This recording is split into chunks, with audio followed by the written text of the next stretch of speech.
in terms of types of scholarships, again, I would hope that we know some of these, that there are different types of scholarships, and those types can also determine how we apply for them. Not everything around scholarship will be able to dissect in this session, and personally, not everything that I know, I don't know if I mentioned it, that I think I did, that I'm a lecturer.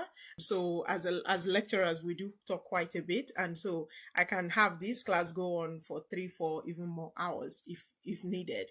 So that being said, that there's a lot that can be unpacked around scholarships, the types of them, and how to apply for them. But in a nutshell, I just put this into 3 main categories. The first one being university based.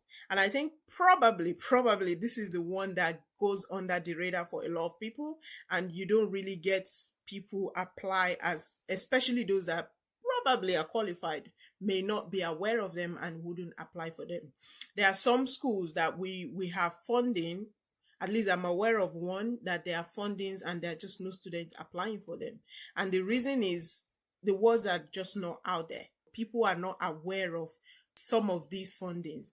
Some of them, it may not be direct in terms of scholarship, but it may be that you meet a certain requirement and then you can be given that funding. So, for example, there are some funding within university space that students can apply to for different projects or different needs. But obviously, you may not be aware of that because you're not a student yet. So there are also some that are for funded, may not be fully funded. Some of them are part funded, especially when it comes to university based. Quite a lot of them are part funded, but some are also fully funded. You may have within a faculty maybe 1 or 2 fully funded opportunities, and then you have part funded, maybe 10, 20, or even more.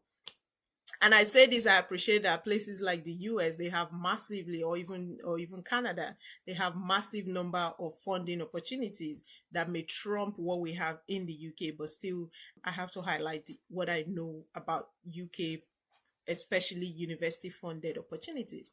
So just to say that my PhD was a university funded opportunity that I got. I remember when I applied for that, it was actually word of mouth. That's how these things can go under the radar. You don't even know. It was a lecturer that mentioned it while having a discussion in class. She just highlighted, oh, we now have a PhD funding opportunity within the faculty that is going out for advert. And that was how I picked it. And if I had not heard that, I probably wouldn't have applied for it.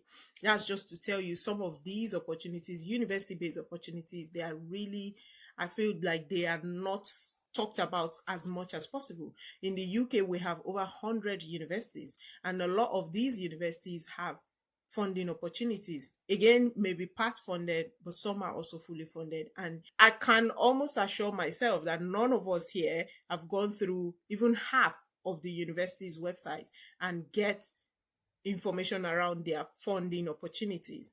I don't think we do that. This is just to highlight that there are some opportunities that are within university settings that we may or may not be aware of. So just to keep that in mind.